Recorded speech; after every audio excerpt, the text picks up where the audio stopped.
Assalamualaikum warahmatullahi wabarakatuh. Perkenalkan, nama saya Salwa Salbia dari Prodi Ilmu Komunikasi dengan NPM 240711230044. Hari ini saya akan menjelaskan mengenai gegar budaya atau culture shock.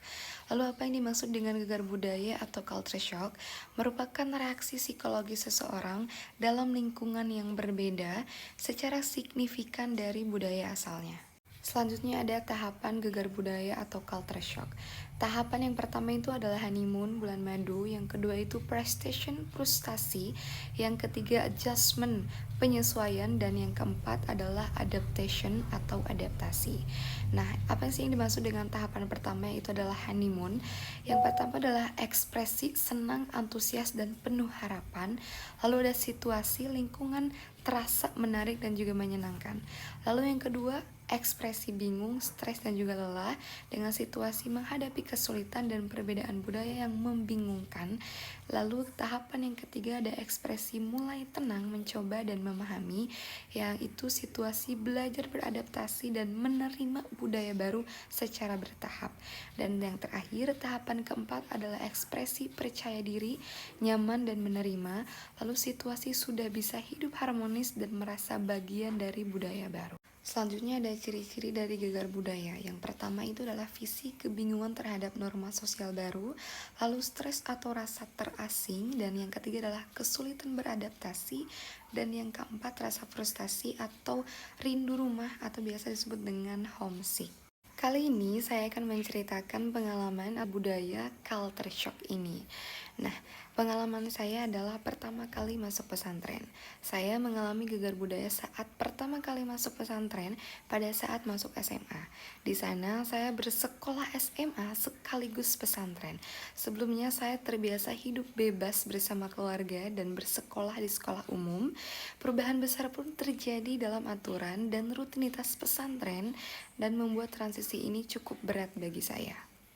Nah, jika dihubungkan dengan tahapan awal dari gegar budaya, yang pertama adalah honeymoon, pada awalnya saya merasakan sangat semangat dan optimis, excited sekali untuk belajar di pesantren, karena dengan suasana pesantren yang tenang, religius, dan juga penuh kebersamaan, sangat terasa menyenangkan. Saya juga cukup kagum dengan kedisiplinan, rutinitas keagamaan, serta kehangatan antar santri. Semuanya juga tampak positif dan juga penuh harapan.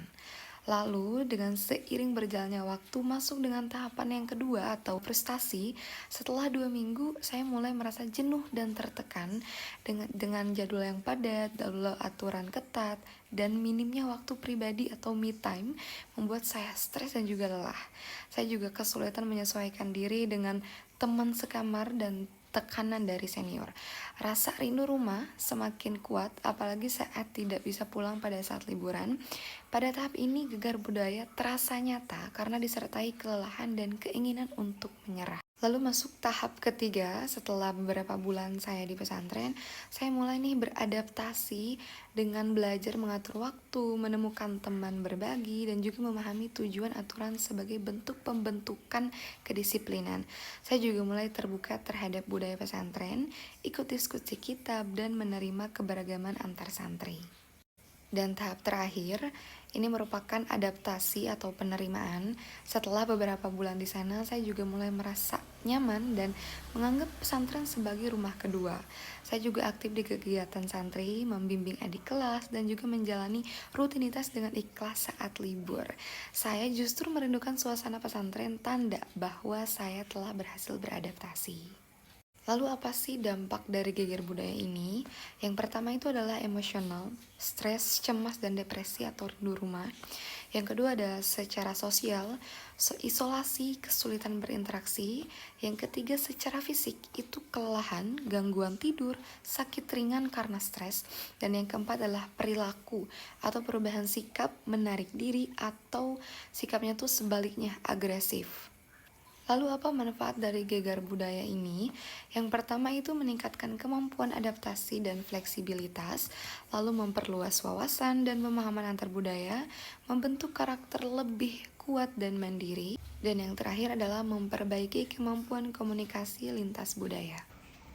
Jadi kesimpulan dari awal sampai akhir tadi adalah masuk pesantren bagi saya bukan sekadar pengalaman belajar agama, tapi juga perjalanan psikologis menghadapi gegar budaya. Dari proses inilah saya belajar arti kemandirian, kesabaran, dan pentingnya membuka diri terhadap lingkungan baru. Gegar budaya mungkin tidak nyaman, tapi justru dari ketidaknyaman itulah seseorang bisa tumbuh dan berkembang. Lalu closing statement dari saya, adaptasi bukan berarti mengubah diri, tapi belajar memahami dunia lain tanpa kehilangan jati diri. Baik, itulah tadi pemaparan dari saya. Terima kasih atas perhatiannya. Wassalamualaikum warahmatullahi wabarakatuh.